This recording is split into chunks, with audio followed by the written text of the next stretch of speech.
Welcome to today's session. I hope you are well. I begin what I would consider to be the first part, very much like one would call an introductory session, uh, on what will be a series of conversations about the topic, the central theme, the central topic, depression. Now, let me preface what will be sessions to follow. In many ways, my motivation for doing this session is partly because people suffer, and people are suffering, and such sufferings can be minimized, sometimes avoided, and there are times when suffering is inevitable because that's what life is all about. A huge aspect of life is suffering. What we hope to do is draw out some meaning from that suffering to give us a sense of adventure, purpose, something that calls us forward despite the pain, and a sort of a purpose for life, a drive, a reason, a meaning. Something that gives you a reason to wake up the next day, to carry your cross and go forward. Men are suffering, women are suffering. This theme and this series of sessions is not gender specific, it applies to both parties. In any case, for most people, and I generally believe this to be the case, for most people, pain is inevitable. For most people, pain is inevitable. It's a part and a factor of life. It's a messenger. When we feel pain, either the pain that comes in the head or the body or the heart, it's a messenger telling you something isn't particularly right, or perhaps drawing your attention to something you should focus on. Pain is inevitable. Suffering, unfortunately, is.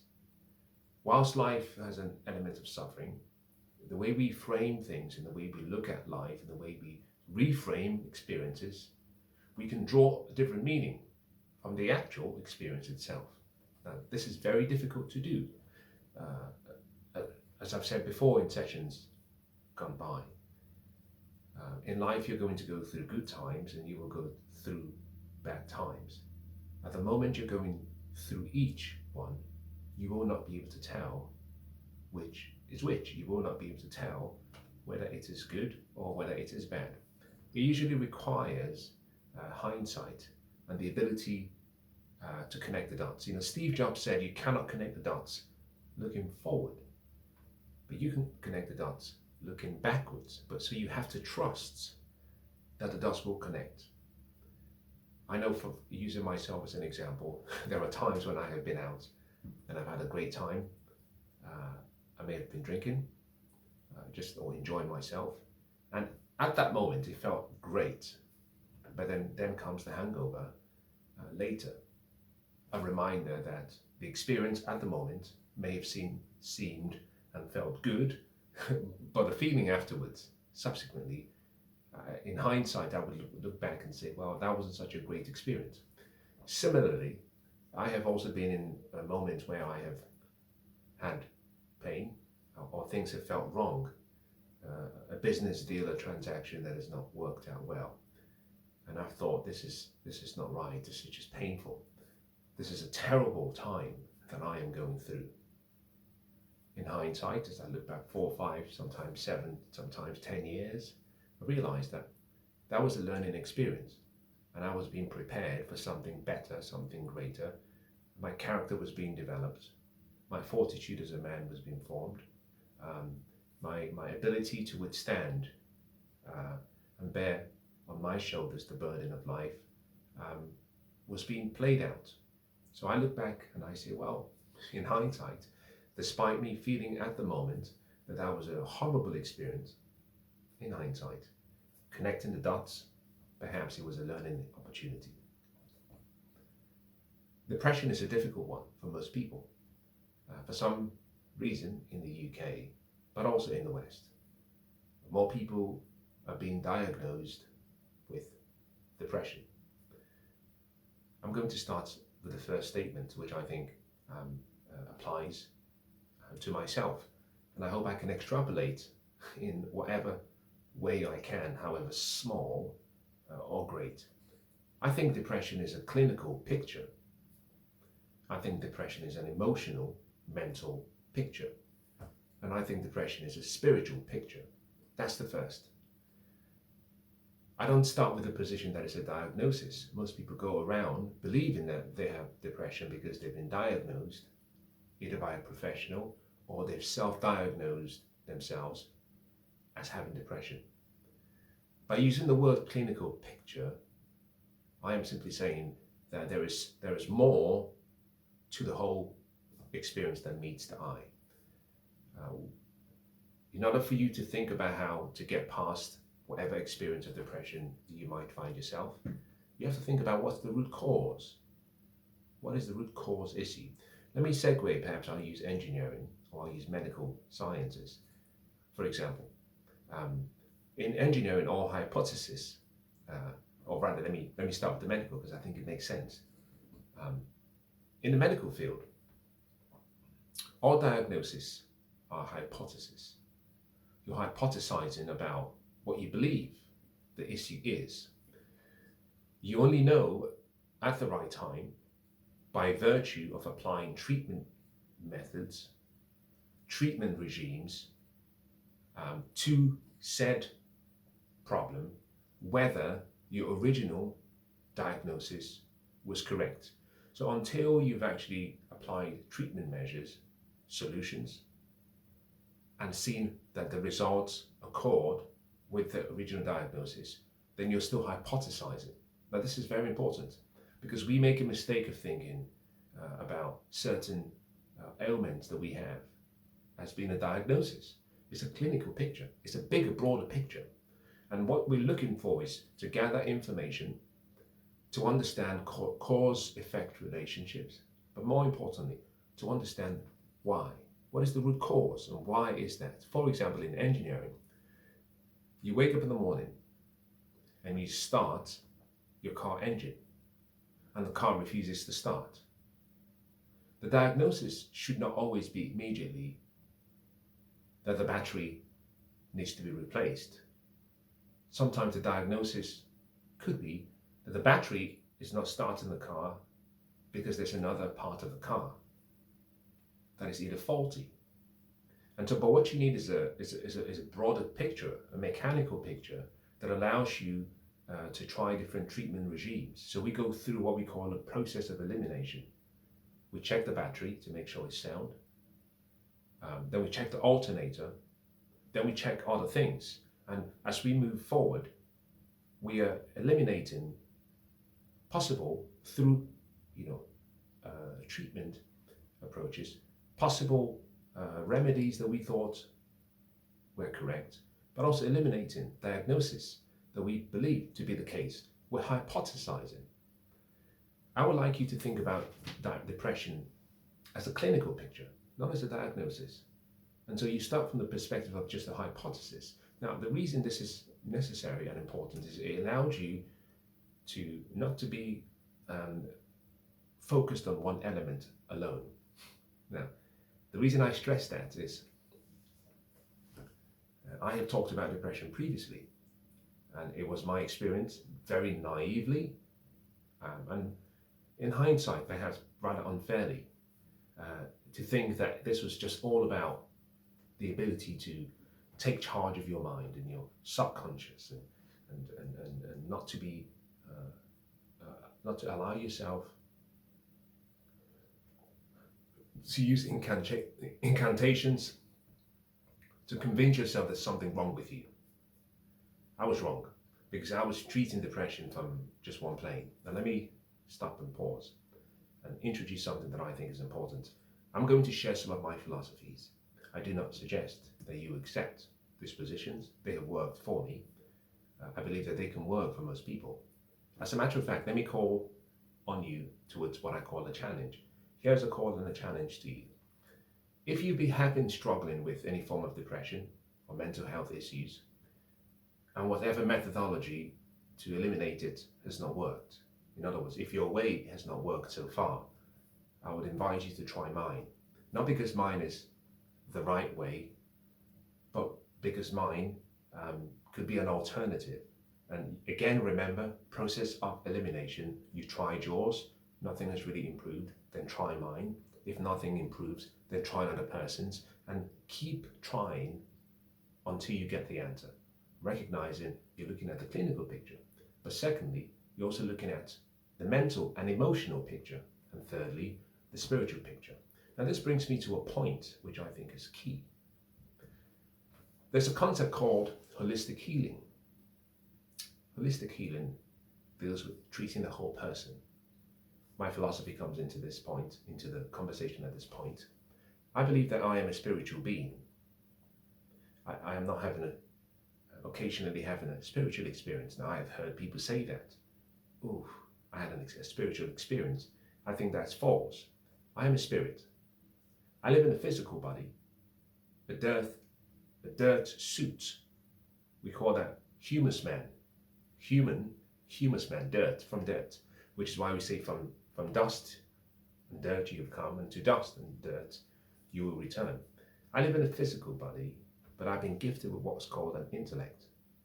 And the way I use my intellectual faculties enables me regulate my emotional state. Very important. So I occupy and live simultaneously on 3 levels of awareness: spiritual, physical, and intellectual/emotional. The mental emotional state comes by virtue of how we use our intellect. I'm different to animals because animals operate by instinct and their genetic code. We as human beings have been given the free will and intellectual faculties, so we can choose. Now, most people are not particularly aware of their intellectual faculties. Human beings and animals are the same because we have sensory faculties, the ability to see, sight, smell, touch, taste, and hear. Animals can do that. What separates us from the animal kingdom is that we've been given the ability through our intellect to create the world we want and the experience we want. Our intellectual faculties consist of our imagination, our will, our memory, our perception, our intuition, and the ability to use these faculties gives you powers, what I call powers. Both powers that enable you to transcend where you are, but powers to change and choose the trajectory and the direction that you will face and travel. We choose our destination, we face the direction we want to travel in, and then we proceed. So the ability to use your imagination and the willingness to use your imagination. For example, with your imagination you can pre-play a future that doesn't exist. You can create pictures in your mind and you can play those pictures repeatedly, and if you can see something in your mind's eye, then it means you're capable of having it in the physical. With your memory you can replay the past. You can replay events. You can go back and replay things that have happened. With your will, you can stay focused on one thing. The great writer Paul says, "This one thing I do, forgetting the things that are behind, and I push forward towards the things that are ahead." With your will or your focus, you can stay focused. If we take a magnifying glass and we focus directly on a piece of paper in the sun, in a short while, you'll see that the penetration of the rays, the infrared rays, will burn the paper. Why? Focus. So you have imagination, you have your memory, you have your will, you have your intuition, which is the spiritual sense that tells you something isn't right or something is wrong. That tells you what to do. The still small voice within you. That's your intuition. Perception is simply your perspective. 3 sides of every coin. Can you stand on the edge? Those who stand on the edge can look at both sides. They have the ability to see perspectives, and therefore they can change things just by changing their perspectives. If you change the way you look at things, the things that you look at change. You know, I'm reminded of 2 men in a prison bar, both looking out of the window. One of them sees the prison bars that are holding them back, and the other sees the beautiful sunset. The difference? Perspective. Now, the reason I went through this process is to say, in order to treat yourself, if you're suffering from mental health issues or depression, you have to think about holistic health and holistic healing. You want to treat the physical, the mental, intellectual, emotional, but also you want to treat the spiritual. That is what this session or the series of sessions that will follow will deal with. But I'm going to do something interesting. I'm going to use analogies. You will hear me use cars, houses, animals. I'm going to use stories. I'm going to use allegories. I'm going to use parables to try and convey a complicated topic or subject for which one I'm still learning about. My ultimate end goal, which I think and I hope will be consistent with yours, but this is mine. My goal for you is that you have prosperity, you have good health, you have success, you have fulfillment, you have wealth, and hopefully that there is peace in your heart. I can't choose that objective for you, but I will try to deliver that objective in my message.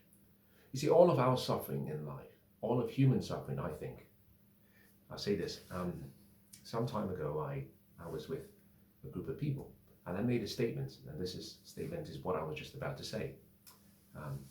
It didn't go down too well.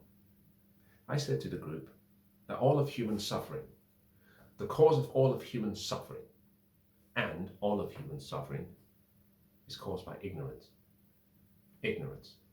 It didn't go down too well because people took that as though that was a judgmental position. And then I went on to say, I am 95% ignorant and perhaps 5% or 2% knowledge and 2% understanding. But there is so much I do not know. We are all ignorant.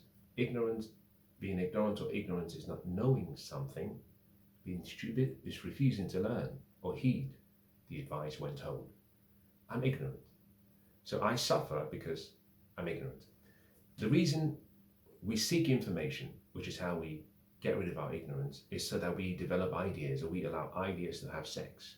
And in the process of having sex, new ideas are formed and we bring forth life.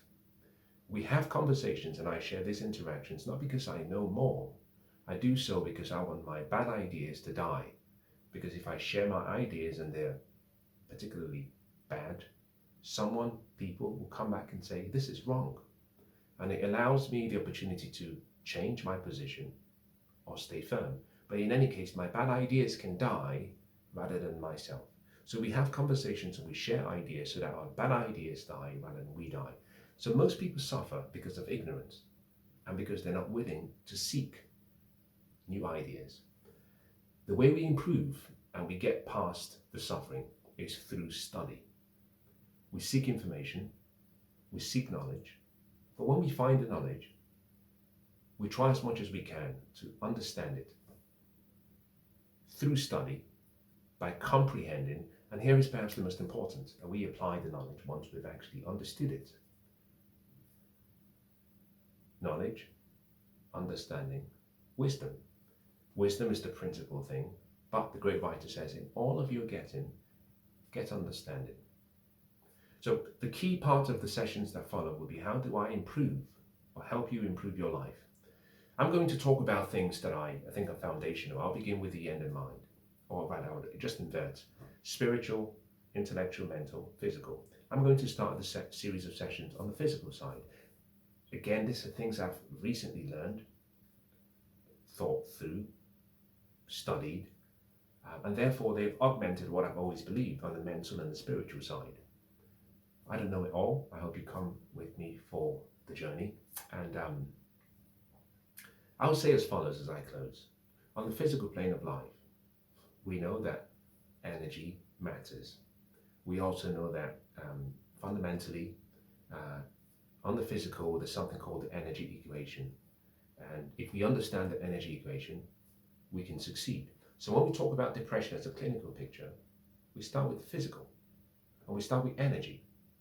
And we start with energy expenditure, energy generation, and energy delivery.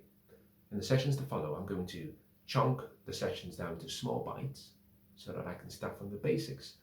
What I have found with most people think they have depression because there is a lack of understanding of how energy delivery works, energy generation, and energy expenditure works. And for that reason, we are spending more energy than we are creating, and the delivery is so poor. And therefore we feel bad in the physical. It's reinforced in our mental, psychological, that there's something wrong. It's reinforced again further down that perhaps we are depressed, and it's almost a self-fulfilling prophecy. I hope the session is of some value.